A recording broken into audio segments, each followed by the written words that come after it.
everyone, welcome back to my channel. I'm Aldyn from Harmonious Union.com, and I just felt like checking in and doing a little video on sustaining one's energy. As some of you may know, I'm in Jeff and Shalia's Life Purpose class, shortened to LPC. Yeah, that's what it shortens to. So, there's definitely a conversation around energy, because how are you going to live your life purpose without energy? And currently I am getting up at about 5 in the morning to go and teach art 5 days a week, except for when there's days off. And so, I'm not gonna lie, waking up really early in the morning is not my favorite thing in the world, but it definitely brings me a lot of joy to be there. And so, there's there's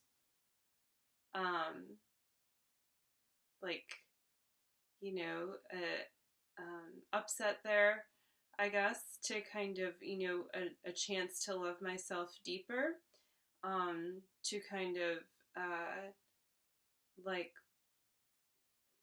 to feel compelled to wake up early. What am I bringing into my life? What am I magnetized to? And what am I magnetizing to me? I mean, ultimately, I'm driving and getting into classroom, and most of the time, aside from the other things that come along with being a teacher, I do get to watch my students be creative and, hold space for that. And that is very enjoyable, and it's also really cool to see them all grow. And I love all of my students, no matter how, what the interactions are, like the behavior, the artwork they're creating, some of it, of course, is more high caliber than others, and it's also about pushing people towards their potential, but it's always it's your own choice. And so that brings me back to energy, and how we have all this potential. We hear about potential energy, and I think that we have, I've definitely had a thought in the past that was I've got to save my energy for, I don't know, whatever, if I tell myself I'm tired, then I'm not going to be able to go drive and do my errands, or, go and see my family, or go take that hike, or whatever it is.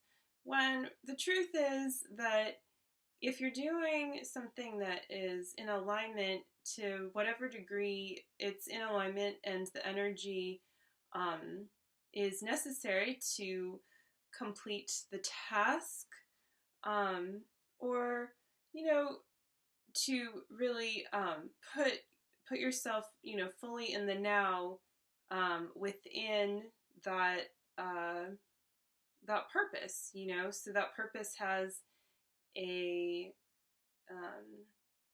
function, it has a reality to it that's it's in the 3D, and you're living that purpose somehow by whatever it is that you are doing, whether it be a job, or exploring things that you really love to do, that you see yourself doing in the future, whether it's professionally or just out of the joy of your heart, and you love a hobby. I mean, who knows, these hobbies that you think could be multi-million-dollar ideas or whatever. But the point is that if if you're in it because you love it, then yeah, just go with it and open up to giving the energy to that purpose, to that space, to those people, to whatever it is that you're magnetized to, that's coming to you in your reality, that you're manifesting in the outside because of your desire to give something, whatever it may be, and however specific it may be or broad. It's all kind of aligning you, and actually when you try to kind of like hoard your energy, which I think is a more common practice than we realize. There's a lot of things, we could talk about like physiologically that might go on, and so that's going to manifest differently for different people, but one thing for sure that could happen is stagnation, because you're basically stopping a natural occurrence from happening out of fear. So you're shutting something down. And, of course, like maybe putting your energy into something isn't giving back to you, and it's made very clear somehow, but then that gets redirected. Like you move your energy somewhere else now. You don't continue to do that because, like then you are going to start to deplete yourself. But in this instance, it's more like you're afraid to really give all that you have because you're afraid of being tired, essentially. You're afraid that you won't have enough energy to do whatever else it is that you need to do. Well, one question you might need to ask yourself is, else is it that I really need to do today, or, an hour from now, or whatever it is? And, like, do you trust that you're going to be, able to fulfill that? And if you're doing something that's in alignment, then the answer should be yes, because, it's all just gonna line up for you, and you are gonna have the energy that it takes to really go forward with any task that's being presented. And I mean, I say task, but like it's a creative endeavor in essence of some sort. It's a love endeavor of some sort, and it's something that you are compelled to do. Maybe you're compelled to do it because, you need to keep money in the bank, but what's really like behind that? Is there love behind that you're giving? Because if so, and if it feels in alignment and like it's directing you, in the right direction, in the feel-good direction, and expanding your love, then that's great. And that's perfect for you right now, because things can always change, and that's another thing, is being super duper malleable, because you don't know what you're going to be presented with next. And so everything is an opportunity, and there can be really great opportunities that can fall into your lap. So you want to just be completely open to receiving that, and part of that is giving your all. That's putting out to the universe that you're open to receiving everything as well that is in alignment for you. So one thing that I do, I've kind of interrupted the pattern when I feel really tired, with actually realizing that I'm fighting against the fact that I feel tired. And so once I recognize how I actually feel, like I feel tired, or, I feel whatever, hungry, or it could be something really basic like that, or it could be the need to recognize an emotion, oftentimes like tiredness and exhaustion is coming because you're suppressing something, or you're trying to, again, hoard your energy because you're afraid to like admit that you're actually tired, because then, oh my god, I'm tired. Like, well, you know, you're gonna fall asleep on the desk just because you recognize that you're tired. No, I mean, probably not. Unless you have, what's that called? Narcolepsy or something. But yeah, you know, then then that's another story. You know, so that's an interesting manifestation. Um, but it's time to just, you know, shift perspectives and to give yourself the space that you need to really open up and to run your energy, and to just give everything, because you've got so much creative juice to just like give and give and give. You probably don't even realize it, because you're living, you know, like this, when like there's just so much out there. And if you're someone who's feels like you're overdoing it, it's actually the same thing in a lot of ways. And I mean, there's other things that you're gonna have to do too to change this pattern, of course. But basically, like, you are just running in kind of the wrong direction. You're giving to whatever isn't quite receiving it. So you're expending energy, and that could look like people are taking you for granted somehow. It could be that you are running from where you actually could be putting your energy, like into your spiritual work or something like that. And so it's all about just like directing everything into the proper place, to, you know, the proper container for you know, the really divine, beautiful expansion, and trusting to the unfolding of that, because there's just so many creative options that are so wonderful. And when you just open up to whatever comes next, it's always really like radically exciting, and very fulfilling to your heart too. So it's like you can really feel your heart chakra expand as you're giving more. And this isn't really what we're taught, but the problem really is that so much of what we give is in different variations of special relationships, and this can even be having to do with people we don't know, and we're not showing them compassion really in a correct way. And this was talked about actually tonight in Life Purpose class.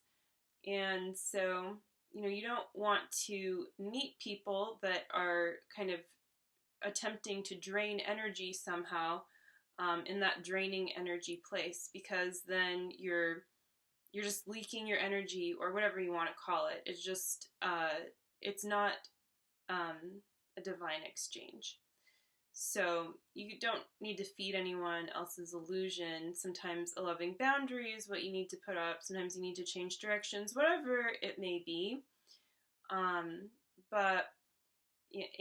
so your twin flame is the perfect person to show you this this perfect compassion, because they will always have the perfect way to meet you in a loving place for you to heal. So so you can go off of, you know, however, if you've met your twin flame, interacted with them, if you're in union with them, wherever you are at, you can see how, they have helped you and how they've worked with you and partnered with you, in your oneness of your being to help you run your energy. And it doesn't always look like, someone being a fairy godmother with a magic wand and like, oh, I love you so much, da da da, here's your, slippers that you always wanted, here's everything, ta-da! Now you can just keep on crying and being a mess and it's all gonna work out fine. I mean, yeah, show compassion, and maybe sometimes it depends, but sometimes that's not really what you need to recognize your own divinity to strengthen your relationship with the divine, with Source, with God.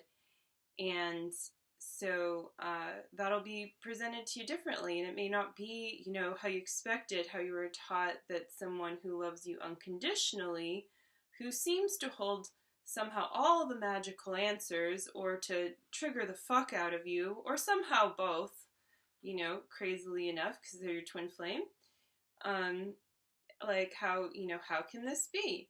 Well, yeah, there you go. I mean, they're just gonna show you where you're at and help you grow from there. And so, we've all heard all kinds of stories about the runner-chaser dynamic, and there's just really the runner.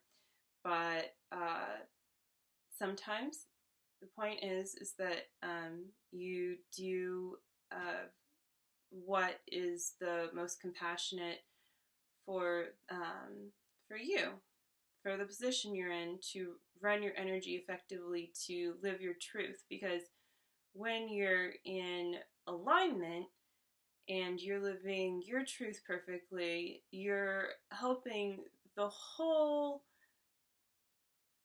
earth of everybody to live their life perfectly too. So it's completely helpful and okay to surrender to doing that. And so I know that was a little bit of a stumbled kind of thing because I'm tired. That's my excuse. But, it's something that I'm just coming into this thought. And so hope that you enjoyed me sharing it with you. And I thought that I would also read something from A Course in Miracles to kind of help direct the energy in a certain way, and to give you something to meditate on. And so I don't really know what, I just turned to a random page, and it's page 483 in chapter 22, Salvation and the Holy Relationship, and it says, just doing the paragraph that I'm, drawn to in the middle here, and it says, if you were one with God and recognized this oneness, you would know his power is yours. But you will not remember this while you believe attack of any kind means anything. It is unjustified in any form because it has no meaning. The only way it could be justified is if you and your brother were separate from the other and all were separate from your Creator. For only then would it be possible to attack a part of the creation without the whole, the Son without the Father, and to attack another without yourself, or hurt yourself without the other feeling pain. And in this belief you want. Yet wherein lies its value except in the desire to attack in safety? Attack is neither safe nor dangerous. It is impossible. And this is so because the universe is one. You would not choose attack on its reality if it were not essential to attack to see it separated from its maker. And thus it seems as if love could attack and become fearful. Only the different can attack. So you conclude because you can attack. You and your brother must be different. Yet does the Holy Spirit explain this differently because you and your brother are not different? You cannot attack. Either person is a logical conclusion. Either could be maintained, but never both. The only question to be answered in order to decide which must be true is whether you and your brother are different. From the position of what you understand you seem to be, therefore can attack. Of the alternatives, this seems more natural and more in line with your experience, and therefore it is necessary that you have other experiences more in line with truth to teach you what is natural and true. This is the function of your holy relationship. For what one thinks, the other will experience with him. What can this mean except your mind and your brother's are one? Look not with fear upon this happy fact, and think not that it lays a heavy burden on you. For when you have accepted it with gladness, you will realize that your relationship is a reflection of the union of the Creator and His Son. From loving minds there is no separation, and every thought in one brings gladness to the other because they are the same. Joy is unlimited because each shining thought of love extends its being and creates more of itself. There is no difference anywhere in it, for every thought is like itself. So, that was very beautiful. It goes on a little bit more. It's almost the end of the chapter. So I'll leave you with that expansion of joy and all of us being the same. So meeting someone where someone is at in truth only, because that is all there is. And the same thing goes with yourself. And so your ability to love unconditionally and to share that with the world is endless, and so is your energy, and you are eternal and eternally loved by your Creator in perfect union.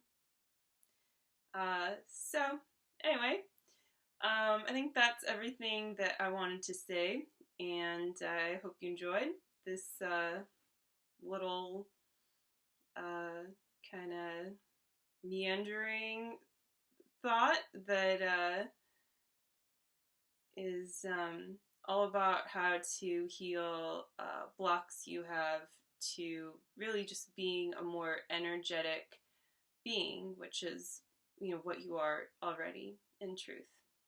So thanks for watching. Hope you have a great one, and I will see you next time. Bye.